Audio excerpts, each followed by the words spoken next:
ये कहानी शुरू होती है जर्मनी में और इस स्टोरी को जानने के लिए हमें टाइम में थोड़ा पीछे जाना पड़ेगा। आज से लगभग 100 साल पहले डेट थी 19 दिसंबर 1924।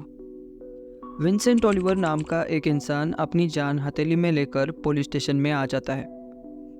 ओलिवर एक अनएम्प्लॉयड ट्रैवलर था जो मुंस्टरबर्ग सिटी में काम ढूंढने के लिए आया था। मुंस्टरबर्ग सिटी में अपनी पहली रात लोकल शेल्टर में बिताने के बाद ओलिवर काम ढूंढने के लिए गली गली भटक रहा था। इतने में वो एक घर के सामने आकर रुक जाता है और फाइनली उसे एक काम मिल जाता है। 20 सेंट्स के लिए एक लेटर लिखना था और उस ज़माने में 20 सेंट्स भी बड़ी रकम थी, इसलिए ओलिवर लेटर लिखने के लिए तैयार हो गया। घर के अंदर टेबल के सामने एक चेयर लेकर ओलिवर बैठ गया। ठीक ओलिवर के पीछे वो इंसान खड़ा था। उस इंसान ने लेटर को बताना शुरू कर दिया। स्टार्टिंग की लाइंस कुछ ऐसी थी, एडोल्फ यू बास्टर्ड। लेटर की ऐसी स्टार्टिंग सुन के ओलिवर की हंसी छूट गई और वो हंसते हंसते थोड़ा सा पीछे चला गया। उतने में ही उसके सर के ठीक नज़दीक से एक चाकू गुजरता है। ओलिवर को ये पहचानने में देर नहीं हुई कि उसके ऊपर एक जानलेवा हमला हुआ है। उस आदमी के घर से भागकर ओलिवर पुलिस स्टेशन में आ जाता है। जैसे तैसे करके ओलिवर उस घर से निकल तो गया, लेकिन जब उसने ये सब वाकया पुलिस को बताया तो पुलिस को उसके ऊपर बिल्कुल भी भरोसा नहीं हुआ। एक तरफ ओलिवर एक गरीब और अनएम्प्लॉयड आदमी और दूसरी तरफ कार्ल डेंके एक प्रतिष्ठित और अमीर आदमी। कोई कैसे ही विश्वास कर लेता। दरअसल ओलिवर के शरीर के ऊपर जो घाव हुए थे वो बहुत ही गहरे थे और सभी इंजरीज को एनालाइज करके डॉक्टर ने पुलिस को ये बताया कि ये घाव किसी ने जान से मारने के लिए किए हैं। इतना सब होने के बाद कार्ल डेंके को पुलिस ने तहकीकात के लिए बुला लिया। कार्ल डेंके का ये कहना था कि ओलिवर उसके घर में ज़बरदस्ती घुस गया था और उसे लूटना चाहता था। थोड़ी देर क्वेश्चनिंग करने के बाद पुलिस को उस पर शक आ गया था और पुलिस ने डेंके को कस्टडी में ले लिया।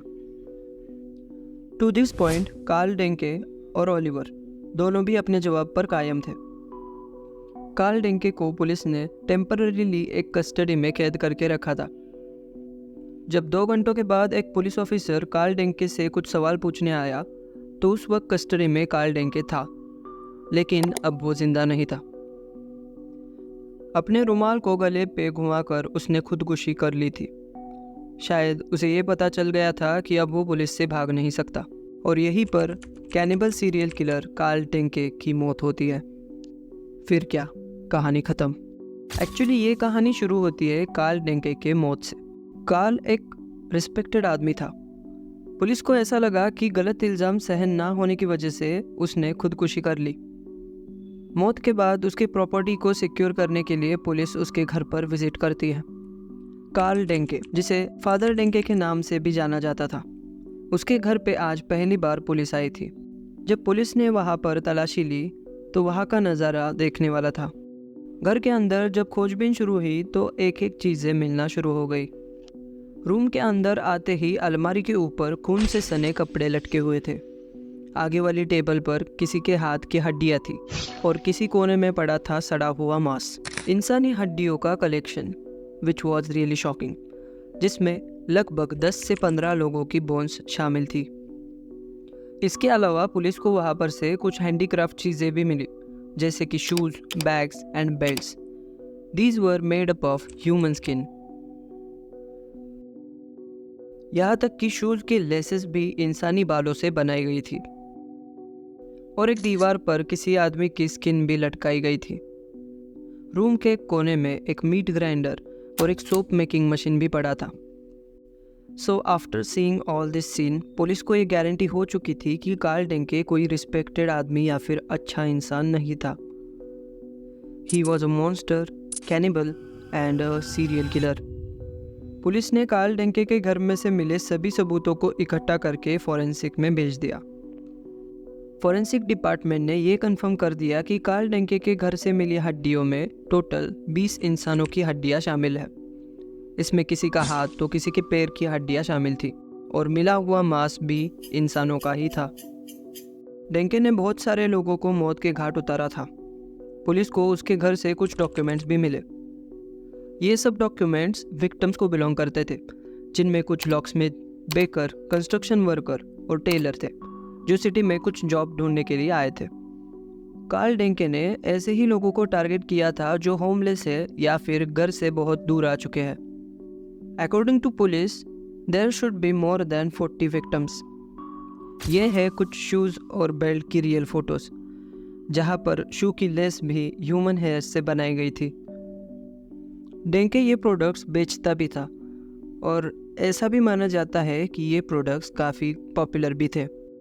पूरे एरिया की तलाशी लेने के बाद पुलिस को उसके बैकयार्ड से कुछ बॉडीज़ दफनाई हुई मिली। उनमें से एक स्केलेटन बहुत ही पुराना था। ये एक लड़की का स्केलेटन था। फॉरेंसिक की माने तो इस लड़की को 1909 से 1910 के बीच में मारा गया होगा, and she was possibly one of the first victims of Karl Denke. Karl Denke के चाइल्डहुड के बारे में ज़्यादा इन्फॉर्मेशन अवेलेबल नहीं है। डेंके के बारे में जब आसपास तहकीकात की गई तो किसी को इस बात पर यकीन भी नहीं हुआ था कि एक ऐसा इंसान जो इतने अच्छे से बिहेव करता है, सबकी मदद करता है, वो एक सीरियल किलर होगा।